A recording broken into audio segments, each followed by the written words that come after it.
Mark Magsayo nilabas na kung sino ang kalaban ngayong July 19 sa undercard ni Manny Pacquiao. Kalaban niya si Jorge Mata Cuellar, isang Mexican na may kartadang 21 wins, 13 KOs, may 2 talo. Edad 24 ito at isang malakas at matibay na boksingero. Isang 10 round ang bakbakan para sa bakanteng Continental America Super Featherweight belt.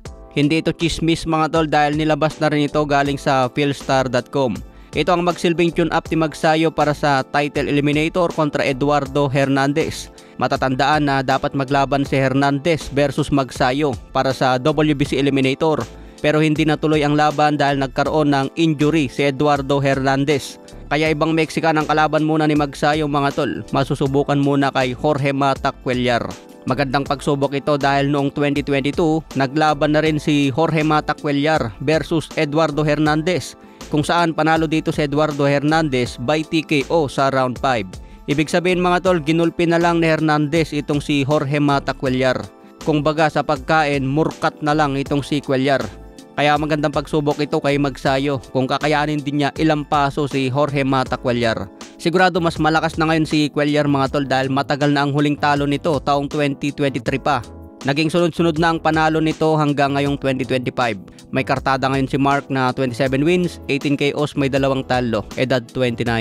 Kalakasan ni Magsayo ngayon mga tol at malaki ang tsansa na maging champion pa sa super featherweight. Kailangan lang niya lagpasan si Eduardo Hernandez para mapalaban na kay Oshaky Foster na may hawak sa WBC Super Featherweight belt. Sa iba pang balita, David Benavides kumasa sa hamon ni Jai Opetaia, ang kasalukuyang IBF and the Ring Cruiserweight Champion.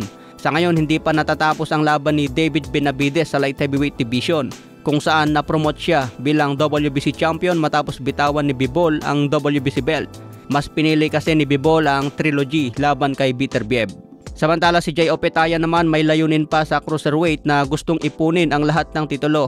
Makakalaban niya dito si Zurdo Ramirez na may hawak sa Unified WBA and WBO belt. Kaya kung maglaban si Benavides at Jai Opetaia, siguradong magiging isang napagandang laban ito dahil malinaw na ipinahayag ni The Mexican Monster Benavides na gusto niya talaga kalaban si Jai Opetaia. Sa iba pang balita, Nonito The Flash Donaire sinabing hindi ako naniniwala sa edad. Dagdag pa niya, magandang pakiramdam ko, malakas ako, sobrang excited ako, magaan ang katawan ko ngayon, nandoon pa rin ang bilis ko, nandoon pa rin ang lakas ko. May kaunting kalawang pa pero bukod doon nagawa ko naman ang trabaho ko at naging champion. Ito ay magiging isang mahabang yugto sa aking karera, inaasahan kong manatili ako rito ng matagal. Nakakapanibago at napakasarap sa pakiramdam na lumalaban ako ulit. Kailangan ko lang magpatuloy sa training, manatiling aktibo sa ring at patuloy na magsanay muli sa laban. Mahal ko ang ginagawa ko at mahal ko ang boxing. Yan ang payag ni Donaire mga tol matapos maging champion sa edad na 42.